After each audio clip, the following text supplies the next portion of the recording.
Hello，大家好，呢度係航通租的 E 頻道。今日我哋會深入探討一個香港交通界長年未能解決嘅問題，就係點解香港的士車隊一再式微，甚至成為本地交通史上嘅失敗案例。係制度有缺陷，市場太複雜，定係經營者本身做錯咗啲咩？今集我哋會以最清晰、最中立嘅角度帶大家逐層拆解。我哋先從歷史講起，咁讓大家會更容易理解成個問題嘅根本。早年香港曾經出現過好幾間大型的士車隊，佢哋曾經風光一時。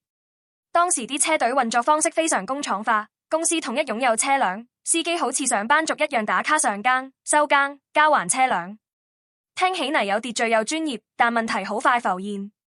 因為當年的士利潤高，但係司機薪酬唔算理想。喺呢種情況下，司機發現自由工作比跟公司揾得更多，而且更彈性。咁就成為第一個重大轉變，車隊開始流失人手。當我們理解到司機大量轉向自由模式後，就能夠自然過渡到另一個核心問題，就係制度。香港的士牌照係一個極度特別嘅制度，因為政府多年唔發新牌，但係需求又不斷增加，牌價就俾人炒到遠超佢實際市場價值。結果買牌人必須依靠出牌收租先能夠回本。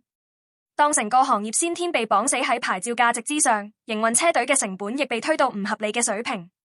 公司嘅焦點唔再係服務或者效率，而係點樣支付租金，點樣保持營運。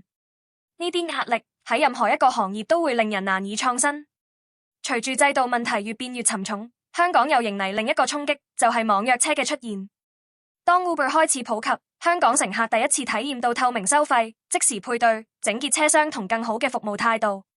同傳統的士形象相比，高下立見。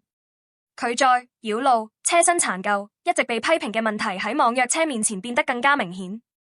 乘客開始流失，的士行業嘅壓力唔單止嚟自制度，仲嚟自市場選擇嘅直接改變。喺我哋睇到外部壓力後，不如轉向睇睇內部問題。好多舊式的士車隊仍然沿用非常僵化嘅管理文化。佢哋更似以工廠管理員工嘅方式嚟管理司機，而唔係將司機視為合作夥伴。喺咁樣嘅文化下，司機好難建立歸屬感，甚至覺得規矩多、束縛大、唔自由，最後選擇離隊。尤其喺香港呢種自由職業文化非常成熟嘅環境入面，傳統嘅僱員式車隊根本冇競爭力。而當管理方式停留喺過去，科技應用都同樣落後。香港唔少車隊仍然依賴電話台派車、紙張記錄、人工管理車隊運作。世界早已走向 GPS、智慧派車、即時位置分享、自動排班，但香港仍然停喺上一代嘅運作，整體效率提升唔到，乘客同司機嘅需求自然無法滿足。久而久之，體驗落差只會越來越大。如果我哋將呢幾個因素放喺一齊，就會發現香港的士車隊失敗並非單點問題，而係多個環節同時崩裂所造成嘅結果。制度僵化、成本過高、管理不合時宜、科技落後、形象受損、乘客要求提升、自由工作普及，多方壓力重疊。任何企業遇到一兩個問題已經好困難，更何況香港的士車隊同時遇上全部。放眼國際，或者能夠幫助我哋理解差異。好似日本、韓國、新加坡都有非常成功嘅的士車隊，例如日本交通、新加坡 ComfortDelGro， 至今仍然非常強大。佢哋嘅共通點好明確。政府制度支援，車隊擁有車輛同營運權，司機係正式員工，有合理薪酬福利，服務標準清晰明確，科技投入到位。對比起嚟，香港嘅制度反而令車隊無法掌握車輛，無法建立文化，無法控制服務質素，甚至無法培育司機。要做得比個體戶更好，難度非常高。喺國際比較後，我哋再返到香港，睇睇乘客行為嘅變化。現代乘客習慣咗流暢、透明、可靠嘅體驗，都會自然追求更高標準。既然日常生活已經充滿 App， 自然唔會再接受打電話排隊叫車嘅方式。都因為係咁，一啲過去可能被視為小事嘅問題，例如車廂唔乾淨、司機態度差、拒載，而家都會變得難以接受。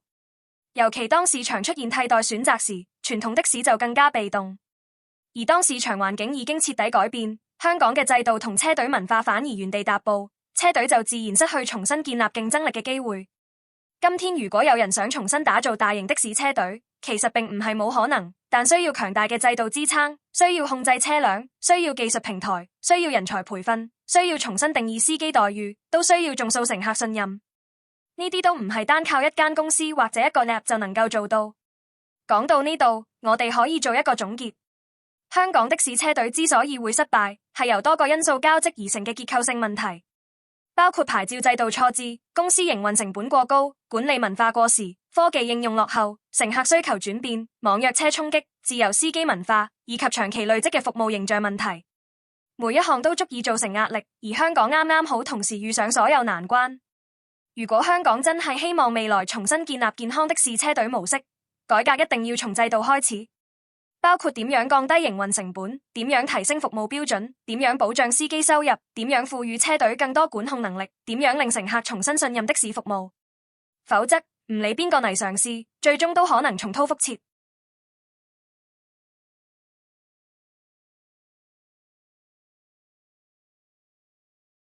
鍾意呢條片嘅，希望大家可以點讚、分享我哋嘅影片同訂閱我哋嘅頻道。如果想知道更多我哋嘅服務，可以掃影片上嘅二維碼，或者用下方資訊欄嘅連結聯絡我哋查詢。多謝大家收睇，呢度係航通租的 E 頻道，我哋下星期再見。